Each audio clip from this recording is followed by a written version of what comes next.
नमस्कार. आरोग्य संपदाच्या आजच्या भागात सगळ्यांचं मनपूर्वक स्वागत करते. मी डॉक्टर मृण्मयी भजक. मंडळी, गेल्या काही वर्षांपासून जीवनशैली हा जो शब्द आहे हा अगदी परवलीचा शब्द झालेला आहे. आपण फार बोलतो ह्या शब्दाबद्दल किंवा जीवनशैलीबद्दल, पण जीवनशैली आपल्या आयुष्यातली जी जीवनशैली आहे ती बदलायची असं आपण ठरवतोही.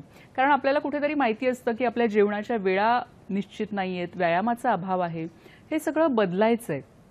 मग त्यासाठी आपण नवीन वर्षाची वाट पाहतो, नवीन महिन्याची वाट पाहतो, किंवा आता नात्यातलं लग्न संपलं की लगेच दुसऱ्या दिवशीपासून करणार असंही ठरवतो. पण तो जो सोनियाचा दिनू असतो तो फार क्वचित येतो, आला तरी फार काळ टिकत नाही.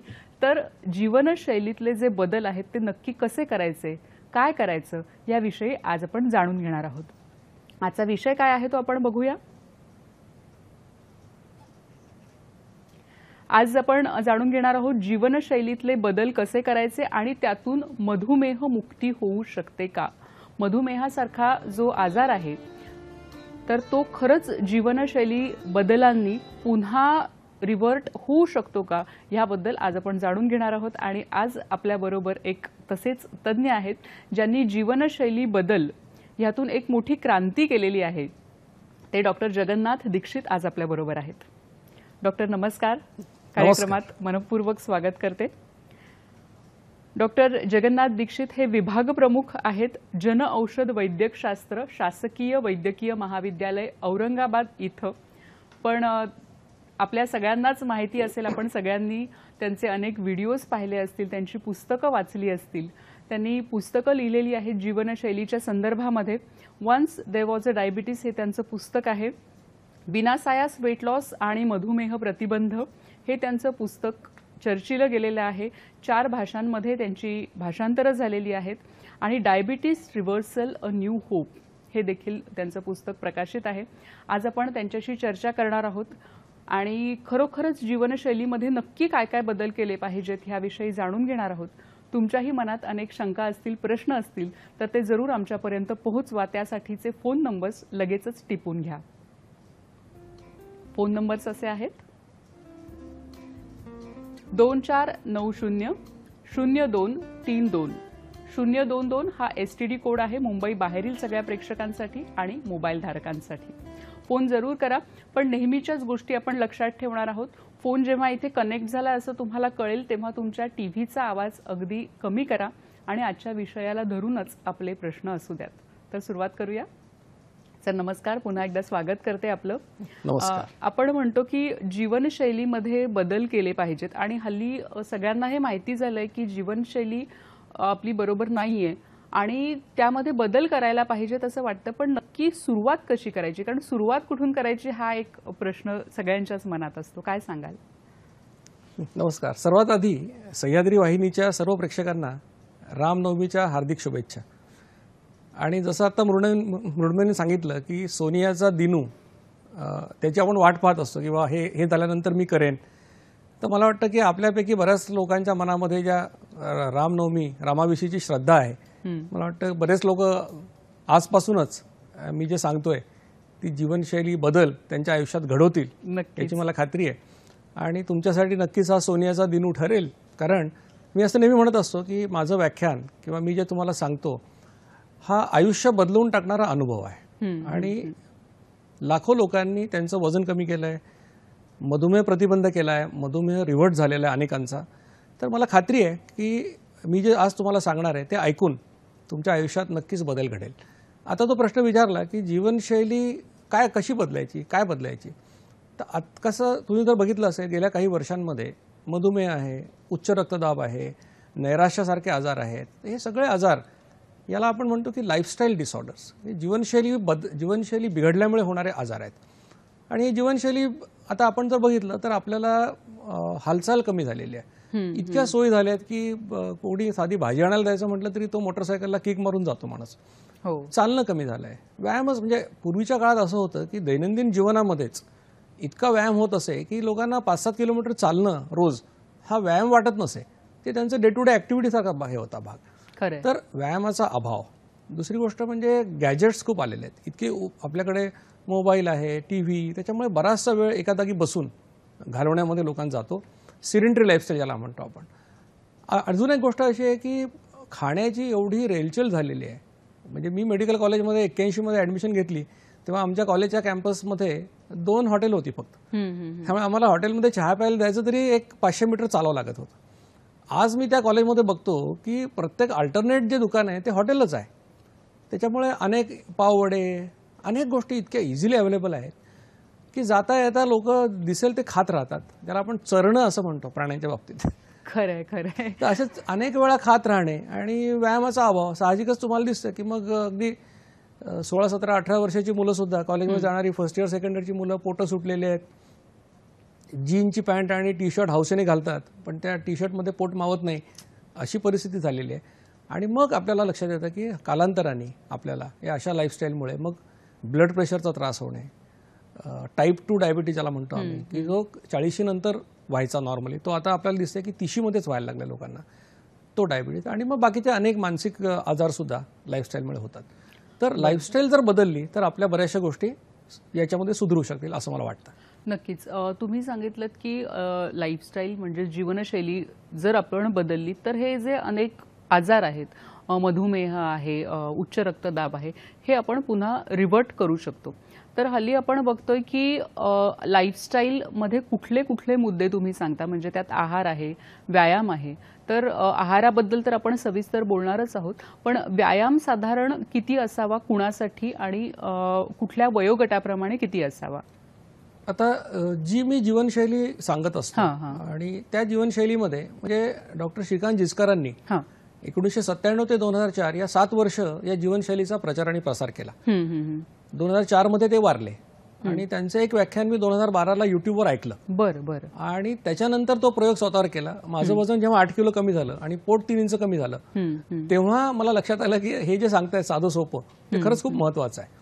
आणि मग याच्यात मी काय सांगतोय की तुम्हाला 2 वेळा जेवणं हा एक त्यातला महत्वाचा संदेश आहे आणि दुसरं व्यायाम करणं. तुम्ही आता व्यायामाविषयी विचारलं तर कार्डिओ एक्झरसाइज म्हणजे ज्या व्यायामामध्ये तुमच्या हृदयाची गती वाढते असा कुठलाही व्यायाम. आता साधा सोपा म्हणजे असा व्यायाम पाहिजे की ज्याला पैसे लागू नयेत, ज्याला कुठलं मशीन विकत आणावं लागू नये किंवा काहीतरी एखादं कुठला खेळ असतो की त्याला मग क्लास लावा, त्यासाठी पैसे खर्च करा, याची आवश्यकता नाही आहे. तर चालणं हे इतकं साधं सोपं असा व्यायाम आहे की त्याला तुम्हाला पार्टनरची गरज नाही, त्याला काही वेगळे खास बूट घ्यायची गरज नाही.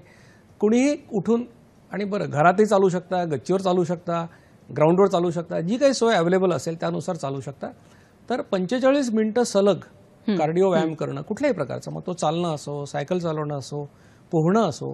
काही लोक म्हणतात की आम्हाला हे होत नाही तर आम्हाला सूर्यनमस्कार घालता येतील का, तरी हरकत नाही. 45 मिनिटात जर तुम्ही 45 सूर्यनमस्कार घालणार असाल तो देखील पुरेसा कार्डिओ एक्झरसाइज आहे. तर हा कुठलाही व्यायाम ह्याच्यापैकी तुम्ही करू शकता. आणि जसं मला अनेक लोक विचारतात की मग एक दिवस नाही चाललं तर चालेल का. मी म्हणतो एक दिवस नाही जेवलं तर चालतं का तुम्हाला. जसं तुम्ही रोज जेवता तसं तुम्ही रोज व्यायाम करायला पाहिजे. आणि 45 मिनिटात 4.5 किलोमीटर हे एक स्टँडर्ड आहे आणि इतका तुम्ही व्यायाम करायला पाहिजे. बरोबर आहे.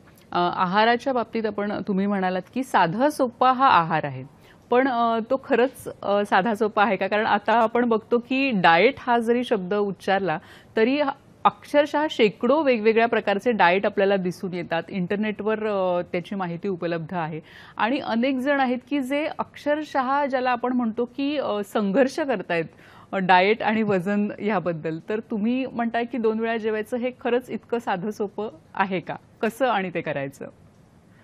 आता तुम्ही जो प्रश्न विचारला की डाएट, आता कसं की डाएट ह्या शब्दाच्या भोवताली काही गोष्टी आहेत. म्हणजे कसं की डाएट हे असं असतं की तुम्ही त्याच्यामध्ये अनेक गोष्टी खायच्या नाहीत असं सांगितलेलं असतं, किंवा तुम्ही मोजून मापून खा. तर काही डाएट असे आहेत की 40 ग्रॅम तुम्ही हे खा, कर्बोदक खा, असं काहीतरी असतं. काही लोक म्हणतात प्रोटीन्स, फॅट्स, अमुक तमुक हे इतकं मोजून असं खा. आता मुळामध्ये मी असं म्हणतो की आपण जेव्हा जेवायला बसतो तेव्हा आपण काही प्रोटीन खात नाही, कार्बोहायड्रेट खात नाही. तुम्ही पोळी खाता, भाकरी खाता, श्रीखंड खाता, आमरस खाता, म्हणजे तुम्ही अन्न पदार्थ खात असता. त्यामुळे डाएट ही एक अननॅचरल गोष्ट आहे, अनैसर्गिक गोष्ट आहे. आणि त्यामुळे सुरुवातीला लोकांच्या मनामध्ये ते डाएट म्हटल्यानंतरच त्याच्याविषयी एक प्रकारचं रिपल्शन तयार होतं किंवा हे काय आपल्यासाठी नाही. दुसरं असं की डाएट हे महागडे असतात. तुम्हाला बाजारातून काहीतरी पावडर आणायला लावतात किंवा तुम्हाला एखाद्या एक्सपर्टकडे दर तासाला फोन करायला लागतो की आता हे खाऊ का नको खाऊ, हे खाल्लं चालेल का. म्हणजे एक्सपर्टची गरज असते, काहीतरी बाजारातून आणावं लागतं, कधी कधी मशीन्स आणावे लागतात, कधी कधी पावडरही आणायला लागतात. आणि सगळ्यात वाईट काय असतं की हे तुम्हाला आनंदाने करता येत नाही. आणि आनंदाने जी गोष्ट तुम्ही करू शकत नाही ती तुम्ही आयुष्यभर फॉलो करू शकत नाही. खरंय, आणि खरंय. म्हणून मेजॉरिटी डाएट प्लॅन जे आहेत, ज्याला डाएट प्लॅन्स असं म्हणतात, ते सगळे फेल होतात. लोक उत्साहाच्या भरामध्ये 2 महिने 3 महिने 4 महिने करतात, मग कोणाचं 5-6 किलो वजन कमी होतं, त्याच्या स्टोरीज पण आपण वाचतो कुठे कुठे. हो. परंतु ती लाईफस्टाईल होऊ शकत नाही. म्हणजे जीवनशैली आणि डाएट ह्याच्यामध्ये महत्त्वाचा फरक असा आहे की जीवनशैली करण्यासाठी एक नैसर्गिक गोष्ट असते, म्हणजे ती तुमच्या आयुष्याचा भाग बनू शकते. दुसरं, त्याला डॉक्टर लागत नाही, एक्सपर्ट लागत नाही, मशीन लागत नाही, पावडर लागत नाही, खर्च करावा लागत नाही, आणि आनंदाने तुम्ही आयुष्यभर करू शकता. नक्कीच आनंदाने जे आपण आयुष्यभर करू शकतो अशी जीवनशैली आहे. आणि आपल्याला एक फोन येतोय, कार्यक्रमातला पहिला फोन आहे. रवींद्र कुडाळकर आपल्याशी बोलतायत. नमस्कार, बोला. हा, नमस्कार. मी रवींद्र कुडाळकर जळगाववरून बोलतोय. नमस्कार. आपले प्रश्न विचारा. खरं तर दीक्षित सर, आपण आपल्या दीक्षित पॅटर्नने अनेकांच्या जीवनामध्ये आरोग्य संजीवनी खोलवलेली आहे. माझे 3 प्रश्न आहेत आपल्याला. पहिला प्रश्न असा आहे की मधुमेह रुग्णांनी ॲलोपॅथीसह आयुर्वेद आणि होमिओपॅथी औषधं घ्यावीत का, हा पहिला प्रश्न. दुसरं मला असं विचारायचं आहे की फास्ट फूडच्या या जमान्यामध्ये दीक्षित पॅटर्न कशा पद्धतीने फॉलो करावा. आणि तिसरा प्रश्न, सध्या करोना चालू आहे, तर स्पेशली डायबिटीस आणि बीपीच्या रुग्णांनी दीक्षित पॅटर्न फॉलो करता करता कशी आणि काय दक्षता घ्यावी की ज्यायोगे करोनापासून बचाव होऊ शकेल. धन्यवाद. धन्यवाद आपल्या प्रश्नांसाठी. सर, त्यांनी पहिला प्रश्न विचारलाय, ज्यांना मधुमेह आहे त्यांनी ॲलोपॅथी बरोबर इतर औषधी म्हणजे आयुर्वेदिक आणि होमिओपॅथी पण घ्यावी का? तर रवींद्रजी, या तुमच्या प्रश्नाचं उत्तर असं आहे की बऱ्याच लोकांना असं वाटत असतं की आयुर्वेदिक किंवा होमिओपॅथिक औषधं म्हणजे औषधं नाहीत, आणि ते लोक ॲलोपॅथिक औषधं आम्हाला घ्यायची नाही डायबिटीससाठी, असा त्यांचा अट्टास असतो. तर लक्षात घ्या की औषधं ही औषधं आहेत, मग ती कोणत्याही पॅथीची असो. आणि मी तुम्हाला जी जीवनशैली सांगतोय ती सगळ्या प्रकारच्या औषधांपासून तुम्ही दूर राहावं यासाठी सांगतोय. पण बऱ्याच वेळा असं होतं की लोक मॉडर्न मेडिसिनची म्हणजे औषधं घेतात आणि त्याच्याबरोबर आयुर्वेदाची पण औषधं घेत असतात. अडचण एवढीच असते की अनेक आयुर्वेदिक किंवा होमिओपॅथिक औषधांमुळे सुद्धा रक्तातली साखर कमी होऊ शकते. फक्त काय होतं की तुम्ही मॉडर्न मेडिसिनच्या पण औषधं घेणार, आयुर्वेदाची पण औषधं घेणार, तर त्याचा एकत्रित परिणाम होऊन जर ती तुम्ही तज्ज्ञ डॉक्टरांकडून त्या विषयातल्या घेतलेली नसतील तर रक्तातली साखर कमी होऊन तुम्हाला हायपोग्लायसेमिया होण्याची शक्यता असते, चक्कर येऊ शकते. त्यामुळे तुम्ही अशा प्रकारची औषधं घेताना माझा तुम्हाला असं म्हणणं राहील की शक्यतो तुम्ही एका वेळेला एकाच पॅथीची औषधं घ्या आणि त्या तज्ज्ञ डॉक्टरांकडून घ्या, म्हणजे तुम्हाला साईड इफेक्ट्स होणार नाहीत आणि कॉम्प्लिकेशन्स होणार नाहीत. नक्कीच. खरं तर आणखी अनेक गोष्टींविषयी आपल्याला चर्चा करायची. आहार आणि तो नक्की कसा आपल्या आयुष्यामध्ये अंगीकारायचा ह्याविषयी बोलणार आहोत कार्यक्रमातून. पण आता थांबतो एका छोट्याशा विश्रांतीसाठी. पाहत रहा आरोग्य संपदा.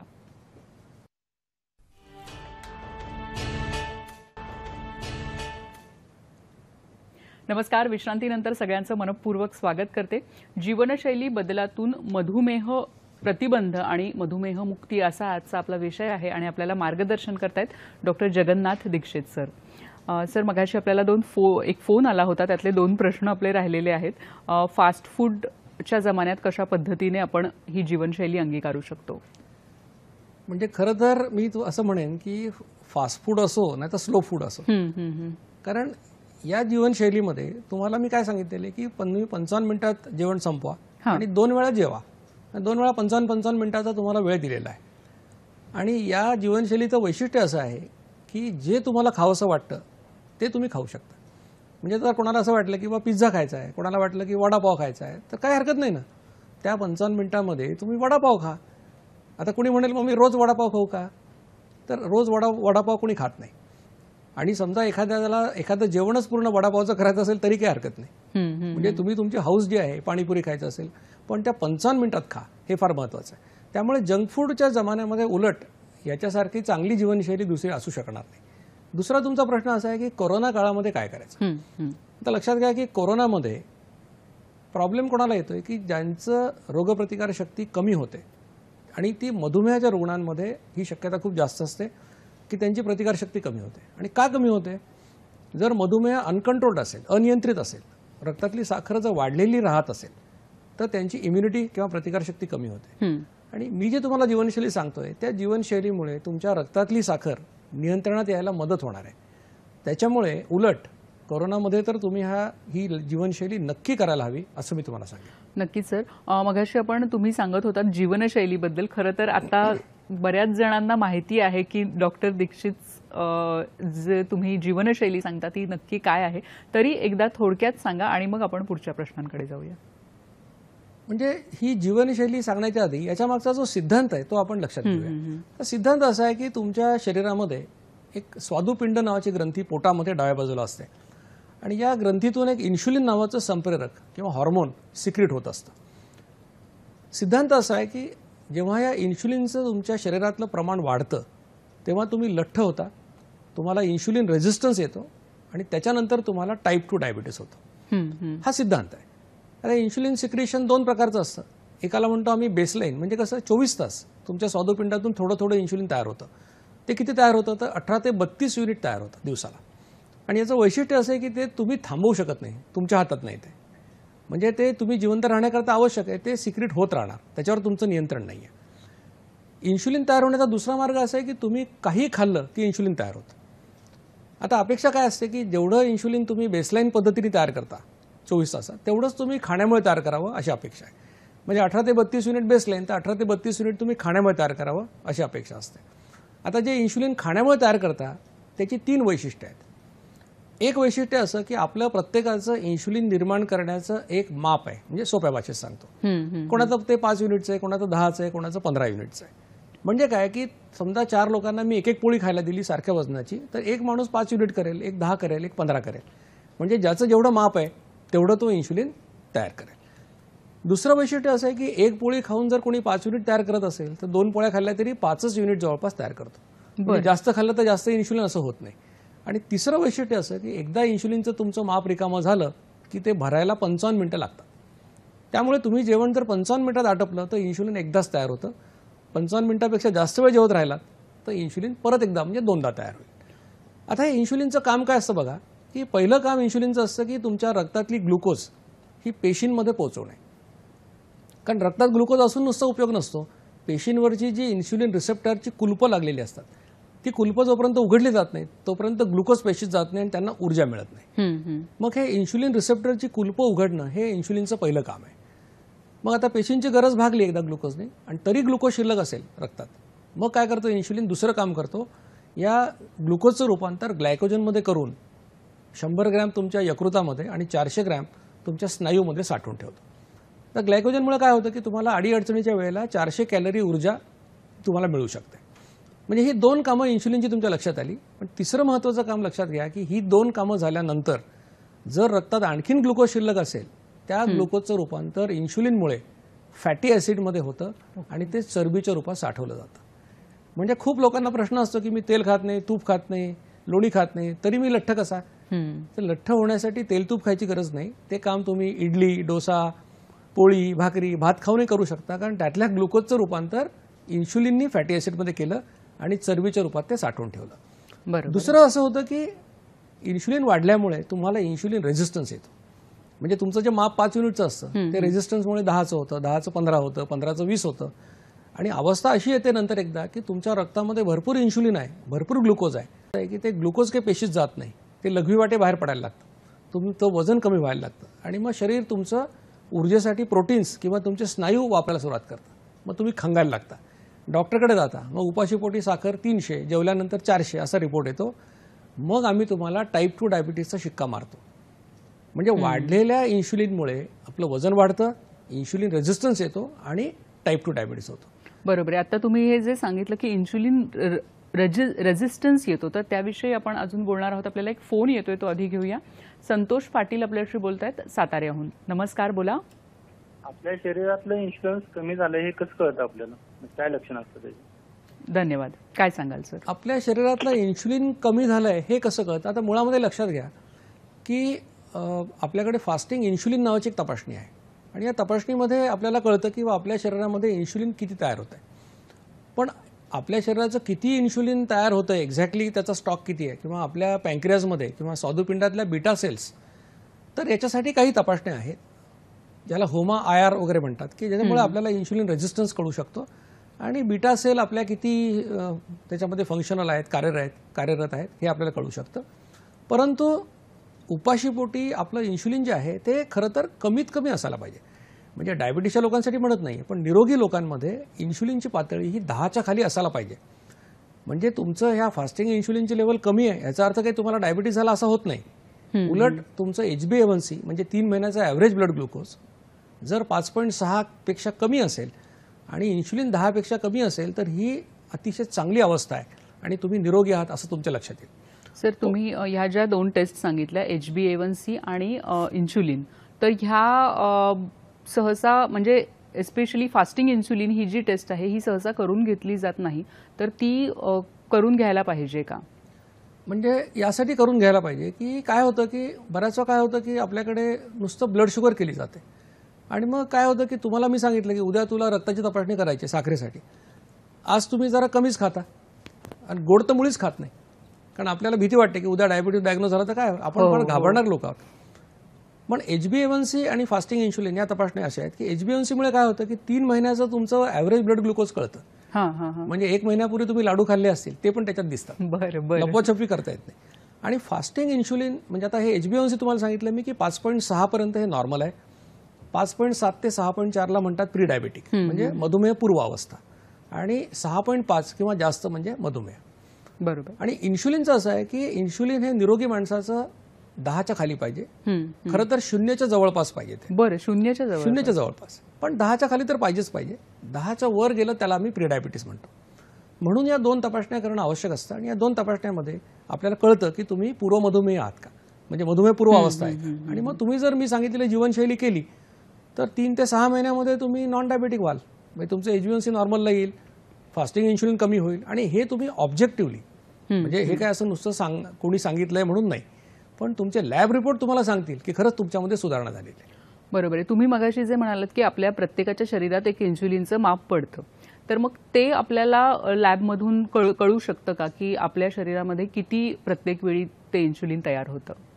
हां, आता कसं आहे की प्रत्येक वेळेला इन्शुलिन किती तयार होतं हे कळणं फार अवघड आहे आणि त्यासाठी कदाचित मग पॅन्क्रियाजमधून किती इन्शुलिन बाहेर येतं त्याची तपासणी फार सोफिस्टिकेटेड लॅबमध्ये करायला लागेल. पण याचा एक प्रॉक्सी इंडिकेटर म्हणजे अप्रत्यक्ष निदर्शक जो आहे तो म्हणजे उपाशीपोटचं इन्शुलिन तुमचं.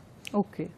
आणि तुम्ही जर तुमचं इन्शुलिन ते वाढलेलं असेल म्हणजे आताच तुमचं इन्शुलिन 25-30 वगैरे असेल याचा अर्थ तुम्हाला इन्शुलिन रेझिस्टन्स डेव्हलप झालेला आहे. म्हणजे भले तुमचं HbA1c 5.6 पेक्षा कमी असेल पण इन्शुलिन 15, 20, 25 असेल तर इन्शुलिन रेझिस्टन्स तुम्हाला डेव्हलप होतोय आणि कदाचित तुम्हाला 6 महिन्यांनी, वर्षभराने, 2 वर्षांनी टाईप 2 डायबिटीस होऊ शकेल. आणि म्हणून तुम्ही जेव्हा जीवनशैली कराल तेव्हा तुम्हाला 4 बदल या जीवनशैलीचे दिसतात. एक म्हणजे वजन कमी होतं, दुसरं म्हणजे तुमचं पोटाचा घेर कमी होतो, HbA1c कमी होतं आणि फास्टिंग इन्शुलिन कमी होतं. तर फास्टिंग इन्शुलिन कमी होणं याचा अर्थ काय होतो की जर तुम्हाला डायबिटीस होणार असेल तर तो लांब चाललेला आहे. म्हणजे डायबिटीस प्रतिबंध, मधुमेह प्रतिबंधाची तुम्हाला ती ऑब्जेक्टिव्हली तुम्हाला ते लक्षात येईल की आपलं फास्टिंग इन्शुलिन कमी होतं. नक्कीच सर. शंभो कुमटे आपल्याशी बोलतायत. नमस्कार, बोला. हॅलो. आपला प्रश्न विचारा. नमस्कार डॉक्टर. नमस्कार, विचारा. मला हे आज मधुमेहाचं मी टाईप 1 डायबिटीस आहे मला, तर हे काय आहार घ्यायला पाहिजे या आजारामध्ये? धन्यवाद. आपल्या प्रश्नाचं सर उत्तर देणार आहेत, पण आता वेळ झाली एका छोट्याशा विश्रांतीची. पाहत रहा आरोग्य संपदा.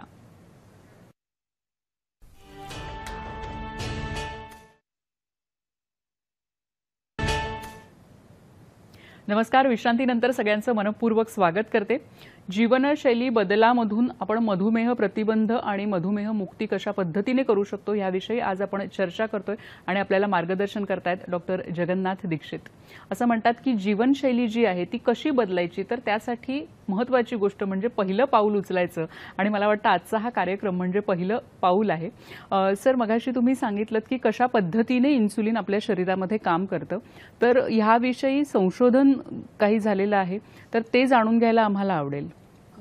आत्ता जो प्रश्न शंभू कुंटे यांनी विचारला की त्यांना टाईप 1 डायबिटीस आहे, तर लक्षात घ्या की ही जी जीवनशैली मी सांगतोय हे 3 प्रकारच्या लोकांनी हे करायचं नाही आहे, त्यांच्यासाठी ही जीवनशैली नाही. त्यातली पहिला वर्ग असा आहे की लहान मुलं ज्यांचं वय 18पेक्षा कमी आहे अशा मुलांनी हे करायचं नाही आहे, त्यांना त्याची आवश्यकता नाही. दुसरी कॅटेगरी म्हणजे गरोदर स्त्रिया आणि मुलाला अंगावर पाजणाऱ्या महिला ज्या असतील त्यांनी पण हे करायचं नाही आहे. जोपर्यंत त्यांचं मूल 9 महिन्याचं होत नाही तोपर्यंत त्यांनी करायचं नाही आहे. तिसरा वर्ग आहे की ज्यांना टाईप 1 डायबिटीस आहे. म्हणजे डायबिटीस 2 प्रकारचा असतो. एकाला म्हणतो आम्ही टाईप 1 आणि टाईप 2. तर टाईप 1चा अर्थ असा की या लोकांच्या शरीरामध्ये इन्शुलिन निर्माण होत नाही आणि यांना आयुष्यभर इन्शुलिनचे इंजेक्शन घ्यायला लागतात.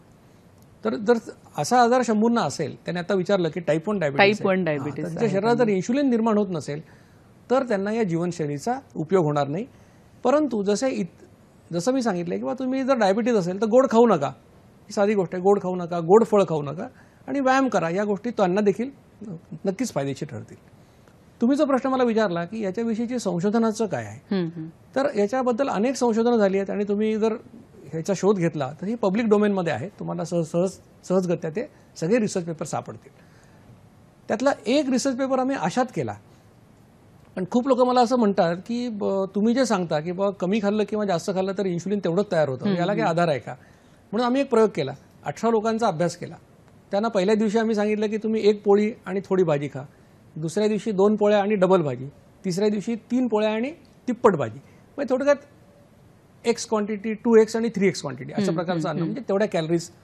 आणि त्यांचं इन्शुलिन टेस्टिंग केलं 0, 10 आणि 60 मिनिटाला आणि त्यांच्या लेवल बघितल्या.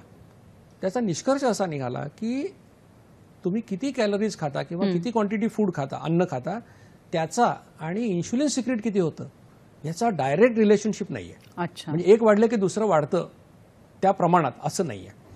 त्यामुळे तर हे एक संशोधन आत्ताच प्रकाशित झालं. बरं. त्याच्यानंतर दुसरं एक प्रकाशित झालं अगदी फार 2014 मध्ये जो अभ्यास झाला, 2014-2016 मध्ये, की 328 लोकांचा अभ्यास केला आम्ही आणि त्यांनी 6 महिने ही लाईफस्टाईल केली. असं लक्षात आलं की 6 महिन्यामध्ये 6.5 किलो म्हणजे 6.8 किलो सरासरी वजन कमी झालं. बरं. त्याची रेंज ही 3 किलो पासून ते 45 किलो पर्यंत आहे.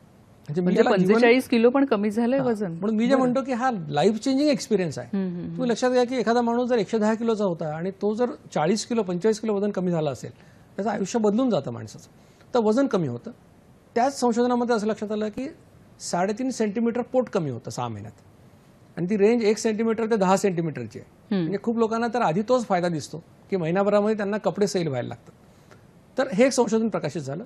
दुसरं संशोधन प्रकाशित झालं की फास्टिंग इन्शुलिन लेवल कमी होते आणि त्याच्यामध्ये केस रिपोर्ट आहे हा, आणि त्याच्यामध्ये लक्षात आलं की वर्षभरात फास्टिंग इन्शुलिन 24 वरनं 4.5 वर आलं. बरं. म्हणजे काय की ज्या व्यक्तीला उपाशी पोटी 24 युनिट इन्शुलिन लागत होतं ती रिक्वायरमेंट आता 5 वर आली. म्हणजे याचा अर्थ फास्टिंग इन्शुलिन कमी होणं म्हणजे इन्शुलिन रेझिस्टन्स कमी होणं आणि होणार असेल पुढे तर टाईप 2 डायबिटीस लांब जाणं, म्हणजे डायबिटीस प्रिव्हेन्शनचं. नक्कीच. अजून एक पेपर प्रकाशित झाला की प्री डायबेटिक लोकांचा अभ्यास केला आम्ही, 48 लोक. त्याच्यामध्ये HbA1c 5.7 to 6.4 हे या लोकांचं होतं. त्यांना आम्ही सांगितलं गोळी औषध काही घ्यायचं नाही, तुम्ही फक्त हा डाएट प्लॅन करा, लाईफस्टाईल करा. आणि असं लक्षात आलं की 6 महिन्यामध्ये हे सगळेच्या सगळे लोक नॉन डायबेटिक झाले. त्याच्यानंतर एक केस रिपोर्ट पब्लिश केला की ज्या व्यक्तीचा डायबिटीस त्याचं HbA1c 10.1 होतं आणि त्यांना 1-2 औषधं लिहून दिली होती मधुमेह तज्ञांनी, पण त्यांनी सांगितलं की मला औषधं घ्यायची नाही, मला ही लाईफस्टाईल करायची. आणि 7.5 महिन्यामध्ये त्यांचं HbA1c 5.3 वर आलं. बरं. म्हणजे 5.6 नॉर्मल आहे, यांचं 5.3 आलं. वजन 14.5 किलो कमी झालं, पोटाचा घेर 6.5 इंच कमी झाला आणि ते नॉन डायबेटिक झाले. आणि ही जी व्यक्ती मी तुम्हाला सांगतोय ही गेल्या 3 वर्षापासून ही लाईफस्टाईल करते. आजही त्यांना मधुमेहाचं कुठलंही औषध लागलेलं नाही. तर हे अशा अनेक संशोधनं प्रकाशित झालेली आहेत. बरोबर आहे सर. तुम्ही म्हणता की मधुमेहाचे जे रुग्ण आहेत तर त्यांनी देखील 2 वेळा जेवायचं, टाईप 2 मधुमेहाचे जे रुग्ण आहेत. पण जनरली असं सांगितलं जातं डॉक्टरांकडून किंवा डायटिशियनकडून की मधुमेहाच्या रुग्णांनी 2 तासांनी 3 तासांनी असं फ्रिक्वेंटली काहीत ना काहीतरी खाल्लं पाहिजे. तर हे कुठेतरी एक विरोधाभास जाणवतो. तर काय सांगाल तुम्ही त्याबद्दल? आता कसं आहे की विरोधाभास तर आहे आणि मुळामध्ये कसं आहे की मधुमेह उपचाराच्या सगळ्या गाईडलाईन्समध्ये, मग त्या भारतातल्या असो किंवा दुसऱ्या देशातल्या असो, त्यात पहिली गोष्ट अशी सांगितलेली आहे की त्या व्यक्तीला तुम्ही जीवनशैली बदलाचा सल्ला द्या सुरुवातीला. म्हणजे त्याला आज त्याची शुगर वाढली तर लगेच त्याला काही औषधं चालू करू नका. म्हणजे त्याला 3 महिने जीवनशैली बदल करायला सांगा. आता होतं कसं बघा, तुम्ही तुमच्या परिचयामध्ये कोणीही मधुमेहाचा जर असं एखादा एक पेशंट असेल, कोणी तुमचे नातेवाईक असतात, त्यांचा अनुभव काय बघा तुम्ही. याच्याविषयी एक संपादकीय सुद्धा मी लिहिलं होतं की म्हणजे diagnosis and treatment of type 2 diabetes, are we on the right path, योग्य मार्गाने आहोत का आपण. आणि मी असं म्हटलं होतं त्याच्यामध्ये की आपण चुकीच्या दिशेने चाललेलो आहोत. आणि याचं कारण मी असं सांगतो की तुमच्या ओळखीच्या मधुमेहाच्या एका तरी रुग्णाचं औषध कमी झाल्याचं तुम्ही ऐकलंय का, किंवा बंद झाल्याचं तुम्ही ऐकलंय का? नाही. मग जर लाखो रुग्णांमध्ये एकाही पेशंटचं औषध कमी होत नसेल, बंद होत नसेल, आणि मी तर फक्त गेले 5-7 वर्ष हे काम करतोय, आणि मी जर शेकडो सक्सेस स्टोरी प्रकाशित करू शकत असेल आणि अनेक उदाहरणं तुम्हाला दाखवू शकत असेल, तर याचा अर्थ काय होतो की काहीतरी चुकतंय. आणि मग काय चुकतंय हे जेव्हा मी अभ्यास केला, असं लक्षात आलं की वारंवार खाण्याचा सल्ला जो दिला जातो, म्हणजे तुम्ही प्री डायबेटिक लोकांना जर वारंवार खायचा सल्ला दिला, असे देखील आम्ही प्रयोग केले, तर त्यांचं फास्टिंग इन्शुलिन वाढलेलं आम्ही बघितलेलं आहे. बरं. म्हणजे ते पुढे जाऊन डायबेटिक होणार. तर म्हणून हा जो सल्ला दिला जातो वारंवार खा, हा सल्ला तितकासा बरोबर नाही आहे. 2 वेळा जेवण्यामुळे अनेक फायदे होतात. याच्याविषयी एक प्रागमध्ये एक संशोधन पण झालं. त्या संशोधनाचा निष्कर्ष असा आहे की जे लोक 6 वेळा जेवत होते त्यांच्यापेक्षा 2 वेळा जेवणाऱ्या लोकांच्या ब्लड शुगर, मधुमेह रुग्णांच्या चांगल्या कंट्रोल झाल्या, अशा प्रकारचं देखील संशोधन आहे. आणि माझं म्हणणं एवढंच आहे की प्रयोग केल्याशिवाय तुम्हालाही कळणार नाही. मधुमेहाच्या रुग्णांनी त्यांच्या डॉक्टरांच्या सल्ल्याने, म्हणजे तुम्हाला जर गोळ्या चालू असतील तर डॉक्टरांचा सल्ला तुम्हाला नक्कीच घ्यावा लागेल. पण तुम्हाला गोळ्याच चालू नसतील आणि तुम्हाला नुकताच डायबिटीज डायग्नोज झालेला आहे, तर तुम्ही मी सांगतो ते करून पहा. HbA1c मॉनिटर करा दर महिन्याला, शुगर मॉनिटर करा. तुमच्या लक्षात येईल की 2-3 दिवसामध्येच तुमच्या ब्लड शुगर लेवल कमी होत आहेत. आणि मग मला वाटतं की याच्यामध्ये फायदा कशाचा होतो हे आपण बघावं. हा वाद आणखीन चालत राहील नक्कीच. आणि जेवढं संशोधन पुढे येईल तेवढं मला वाटतं हा वाद पण थांबेल. नक्कीच. आपल्याला एक फोन येतोय. श्रीराम देवधर आपल्याशी बोलतात मुंबईहून. नमस्कार, बोला. नमस्कार. आज रामनवमीच्या तुम्हाला शुभेच्छा सर्वांना. कारण तुम्हालाही शुभेच्छा. औषधाबद्दल बोलल्या जातं, रामबाण उपाय आहे. आणि आज मला हा प्रश्न असा विचारायचा आहे की डॉक्टरांकडे गेल्यानंतर प्रिस्क्रिप्शन देतात आणि ते ॲलोपॅथी असतं. अशा वेळेला आपण विचार करून आज हे औषध इतक्या पद्धतीने सांगितल्या जात आहे, दिल्या जात आहे, ते जेनेरिक औषध घ्यायचं का नाही, आणि घेतलं तर मग डॉक्टर सांगतात की ते तुमच्या विश्वासावर घ्या, तुम्ही ठरवा काय ते. अशा वेळेला आम्हाला प्रश्न पडतो ना की आम्ही नक्की काय करायचं. मार्गदर्शन होईल तर बरं होईल. नक्कीच. नमस्कार. काय सांगाल डॉक्टर? आता तुम्ही जर प्रश्न विचारला श्रीरामजी की औषधं लिहून दिली जातात त्याच्या, आणि फक्त मला एक गोष्ट यातली महत्त्वाची सांगायची तुम्हाला एवढीच आहे की ॲलोपॅथीची जर तुम्ही औषधं घेणार असाल तर तुम्ही ॲलोपॅथिक तज्ज्ञाकडे जा. तुम्ही आयुर्वेदिक औषधं घेणार असाल तर आयुर्वेदाच्या तज्ज्ञाकडे जा. होमिओपॅथी घेणार असाल तर त्या तज्ज्ञाकडे जा. म्हणजे याची औषधं त्याच्याकडून त्याच्याकडून घेऊ नका शक्यतो. ज्याची जो तज्ज्ञ त्या विषयात त्याच्याकडनं घ्या. एक गोष्ट. दुसरा, तुम्ही चांगला मुद्दा मांडला की जेनरिक औषधं. आता जेनरिक म्हणजे काय की एखाद्या औषधामध्ये, आता समजा एखादा मेटफॉर्मिन नावाचं औषध आहे डायबिटीससाठी, मेटफॉर्मिन 500 मिलीग्रॅम, हा त्यातला ॲक्टिव्ह जो औषध आहे ते आहे. आता हे मेटफॉर्मिन अनेक कंपन्या अनेक नावांनी विकतात. त्याला म्हणतो ब्रँड नेम. म्हणजे तुम्हाला विकण्यासाठी, जसं तेल असतं एखादं, पण त्या तेलाला 100 प्रकारे वेगवेगळे ब्रँड, वेगवेगळ्या कंपन्या तयार करतात आणि त्या कंपनीचं नाव देतात. तर मेटफॉर्मिन हे औषध जर असेल तर कुठल्याही कंपनीचं तुम्ही घेतलं तरी त्याने काहीही वेगळा परिणाम व्हायचं कारण नाही, हे लक्षात घ्या. कारण जेनरिक औषधं, आता 1mg.com सारख्या वेबसाईट आहे, त्यात तुम्ही फक्त मेटफॉर्मिन 500 टाका, तुम्हाला 100 अल्टरनेटिव्ह मिळतील. मग तुम्ही काय करा, आणि हे सगळे अल्टरनेटिव्ह जे असतील हे FDA अप्रूव्ड, म्हणजे भारतीय सरकारने त्याला मान्यता दिलेली औषध आहेत, त्याच्यामध्ये इन्ग्रेडियंट तोच आहे. तुम्ही असं बघा की सगळ्यात स्वस्त कुठलं आहे, जे सगळ्यात स्वस्त आहे ते तुम्ही घ्या. जरी तुम्हाला डॉक्टर म्हणाले की तुमच्या जबाबदारीवर घ्या, तरी ही तुमची जबाबदारी नाही आहे. हे सरकारने सांगितलेलं आहे की ही मान्यताप्राप्त औषध आहे, तुम्ही ती घेऊ शकता, त्यातून तुमचे पैसे वाचतील, हे लक्षात घ्या. नक्कीच.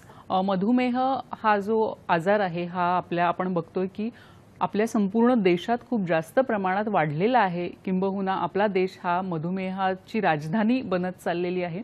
हे सगळं चित्र आपण कशा पद्धतीने पालटू शकतो याविषयी आज आपण बोलणार आहोत. जीवनशैलीतून हे चित्र कशा पद्धतीने पालटू शकतो ह्याची माहिती करून घेणार आहोत. आता थांबतो एका छोट्याशा विश्रांतीसाठी. पाहत रहा आरोग्य संपदा.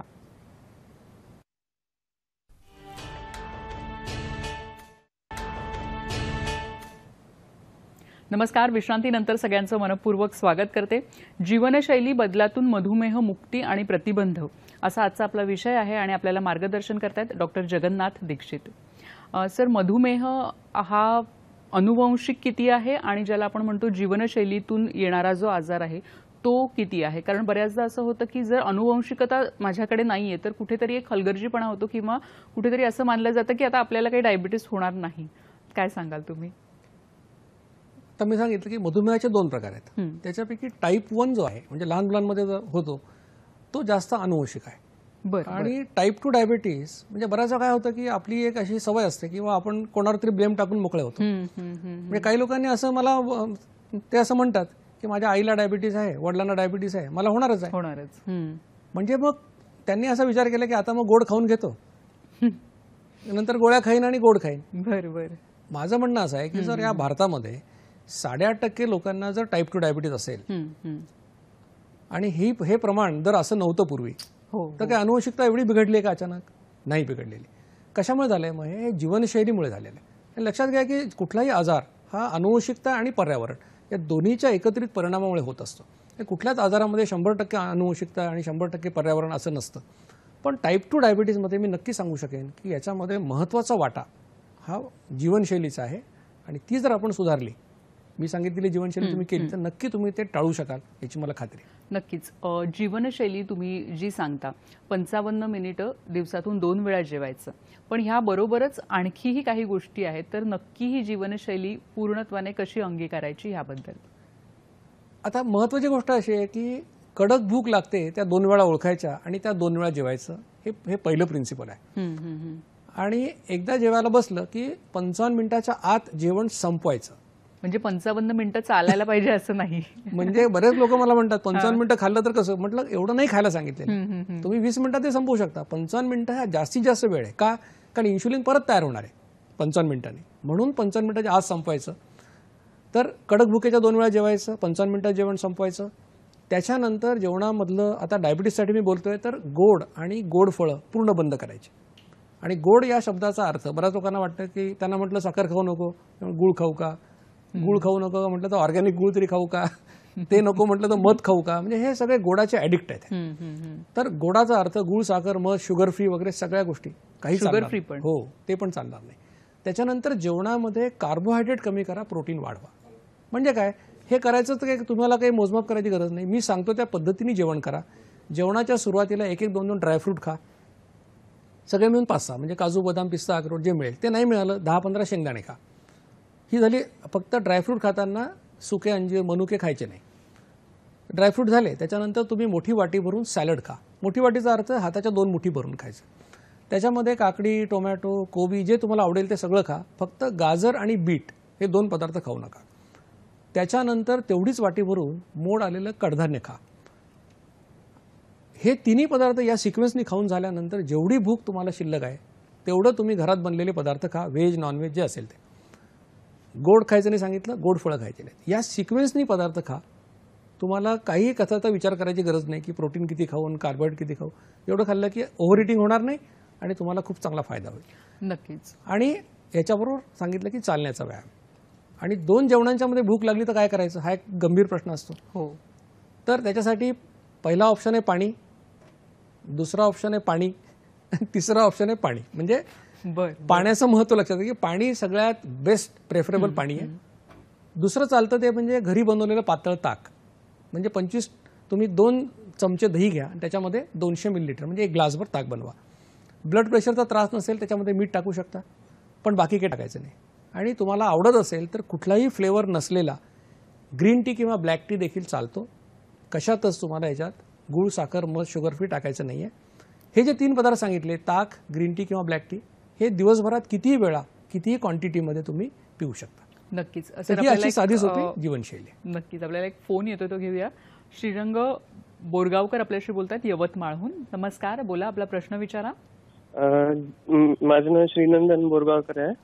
तर जे आई वडिलांना डायबेटीज असल्यावर मुलांना होतेच म्हणते की त्याच्यावर काही औषधी उपचार नाहीये. मला वाटतं आत्ताच या प्रश्नाचं उत्तर मी दिलंय की टाईप 1 डायबिटीज जर असेल, म्हणजे 1 नंबरचा किंवा त्याला पण लहान वयात होणारा डायबिटीज असेल तर तो अनुवंशिक जास्त असतो आणि त्याला इन्शुलिन घेण्याशिवाय दुसरा पर्याय आज तरी नाही. पण जर टाईप 2 डायबिटीज असेल म्हणजे 40 नंतर होणारा, तर अशा डायबिटीसला नक्की तुम्ही प्रिव्हेंट करू शकता. त्याचा उपचार नक्की तुम्हाला करता येतो. नक्कीच सर. तुम्ही जी जीवनशैली सांगितली ती घरच्या घरी आपण सगळेजण करू शकतो. त्याच्यासाठी काहीही वेगळी उपकरणं किंवा साधनांची गरज नाहीये. सर, तुम्ही एक अभियान गेल्या काही वर्षांपासून राबवताय, ते म्हणजे स्थूलत्व आणि मधुमेह मुक्त विश्व. म्हणजे फक्त आपलं गाव नाही, आपलं शहर नाही, आपला देश नाही, तर विश्वाने यापासून मुक्त व्हावं. त्या अभियानाबद्दल आम्हाला जाणून घ्यायला आवडेल.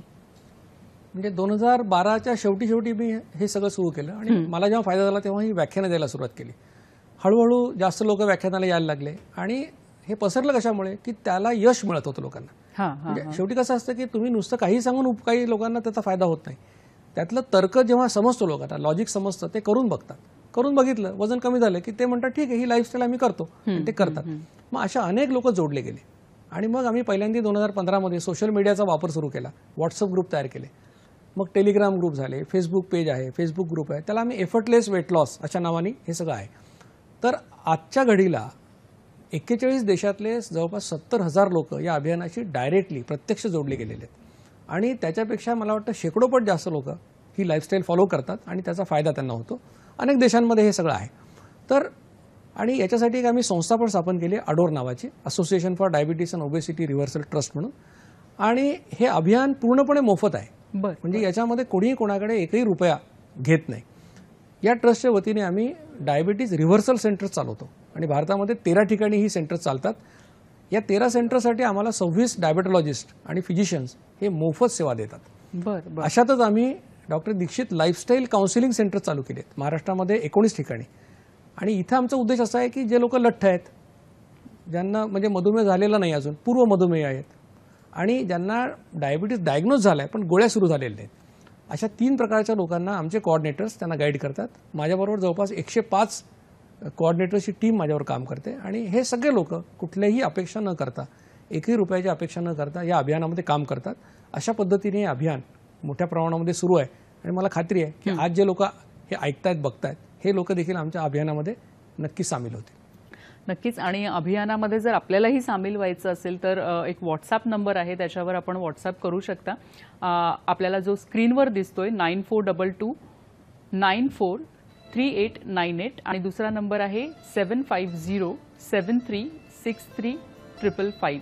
तर हे जे आपल्याला स्क्रीनवर आपल्या फोन नंबर्स दिसत आहेत त्या फोन नंबर्सवर आपण व्हॉट्सअप करू शकता आणि ह्या अभियानामध्ये आपणही सामील होऊ शकता. तुम्ही सांगितलं की या अभियानामध्ये 41 देशातले लोक जोडले गेलेले आहेत. तर हे अभियान म्हणजे नक्की काय आहे आणि कुणी कुणी यात सामील व्हावं?